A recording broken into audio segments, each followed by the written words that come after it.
Agriculture is important to many committee members and members of the Senate as a whole. And notwithstanding Senator Wyden's and my friendly discussion about potatoes regularly, Idaho's 24,000 farms and ranches produce 185 commodities, and Idaho leads the nation in potato, barley, and hay production, and is the third largest producer of milk and cheese. We've not opened up any new markets for our farmers in the last 4 years. Farmers are also concerned that they may become the target of retaliation if we use tariffs to pressure other countries to change their ways. How will you support the interests of America's farmers and ranchers once you're confirmed as our nation's chief trade negotiator? Thank you, Chairman Crapo, for those questions. Agriculture is something that is near and dear to my heart. I was raised in Northern California, and that's rice country and almond country. And I'm very familiar as well with the Northwest and Mountain West and the important agricultural crops that you have. In my view, American agricultural producers are the most competitive in the world, and they need to have markets commensurate with that competitiveness. And to me, that means that we need to go and gain market access where things have been closed until now. For many decades, we have had a trading system where the United States opens its market over and over again, and others do not. In India, for example, their average bound tariff rate on agricultural products is 39%. In Turkey, it's 39.8%. These are markets where they need to open to the United States, and I think we need to use all the tools at our disposal to do so. Thank you very much. And let's move to digital trade. We lost ground during the last administration because we turned our back on digital trade rules, including promoting data flows, combating forced technology transfer, and promoting non-discrimination.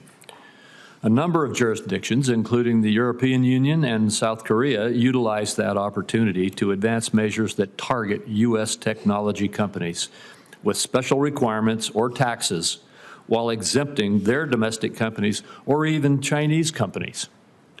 Do you agree that ensuring U.S. technological leadership means that we need to confront these types of measures? Yes, Chairman. I strongly believe that we need to do that. Again, this is an area where the United States is very competitive. And I understand that we are having a domestic conversation about how to regulate digital trade and technology companies, et cetera.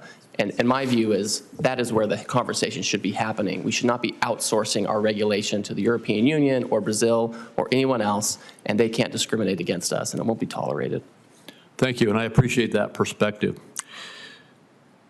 Next, the law states that the USTR reports directly to the President and Congress. Though my colleagues and I may disagree on policy occasionally, we are united in defending this committee's jurisdiction. If confirmed, do you commit to provide timely and thorough briefings on trade negotiations and to share proposals with this committee in advance of sharing them with foreign governments? Chairman Crapo, we certainly expect to follow the law to the T with respect to consultations with Congress. I agree with you exactly that the statute directs me to report directly to the President and to you, and that includes all of these consultation requirements, including before we approach foreign governments with serious offers that we need to come to you and talk about it so we can be on the same page. Thank you. And will you also keep us apprised and consider your input our input with respect to USTR-led investigations and reports in the January 20 America First Trade Policy Memorandum? Yes. And then finally, with regard to trade reporting on trade barriers, by law, the USTR is required to issue an annual report called the National Trade Estimate that identifies foreign barriers of U.S. exports of goods and services. The last administration decided it would not list a barrier if the administration agreed with the foreign government's ideology for enacting the barrier in the first place. If confirmed, this year's National Trade Estimate may be one of the very first things you review. Do you agree that the USTR reports should, as statutorily required, identify the full range of discriminatory barriers to U.S. trade, regardless of what agenda or excuse our trading partners may offer? I agree with that, Chairman. Thank you very much.